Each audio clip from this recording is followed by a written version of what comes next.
put the vape down. If I could go back to the first time that I hit a Juul or I hit nicotine when I was 16 years old and I could never do it, or I could never like go out and buy my own, I would give $1 million to not have this vape attached to me. Do you know how humiliating it is to be a grown up, a 26-year-old grown up that can't put her vape down, like that constantly has to go take vape breaks? Like now I try to vape in secrecy, which is like, I know that it's really bad. If you have to do anything in secrecy, it's a bad thing. So I really appreciate Brie's transparency here, and I would be willing to guess there's a lot of people that are now stuck addicted to vaping that would like to quit but are struggling. So let's talk about why vaping is not harmless. So when you inhale from a vape, you're not just breathing in water vapor. You're inhaling a heated aerosol full of nicotine, ultrafine particles, heavy metals,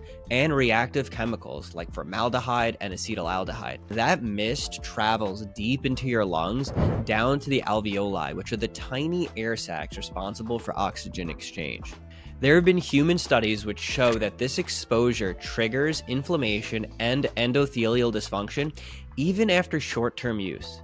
In controlled trials, vaping with nicotine increased arterial stiffness and oxidative stress, which means your blood vessels literally are becoming less flexible, and that is a sign of early cardiovascular injury. So even brief use can alter how the heart and lungs function. Now let's talk about young adults. Your brain is still developing, well into your mid-20s. Nicotine hijacks that reward system and rewires the dopamine pathways that control motivation and impulse. That's why studies show that young vapors, which are most vapors, are 3 to 4 times more likely to start smoking traditional cigarettes later.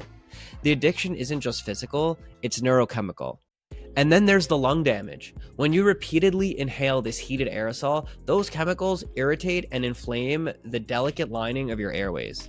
Over time, that leads to impaired gas exchange, scarring, and microvascular injury. In 2019, we saw the rise of EVALI, which is e-cigarette or vaping-associated lung injury, where thousands of young people were hospitalized with acute respiratory failure. Many needed ventilators, some never fully recovered. Even healthy young adults with no prior lung disease ended up in the ICU because their lungs couldn't oxygenate properly. And again, this happens because the chemicals and oils in some vape liquids, especially those containing THC or vitamin E acetate, disrupt surfactant in the alveoli, causing collapse and inflammation that can spiral into ARDS or acute lung failure. So here's the takeaway. Vaping isn't safe.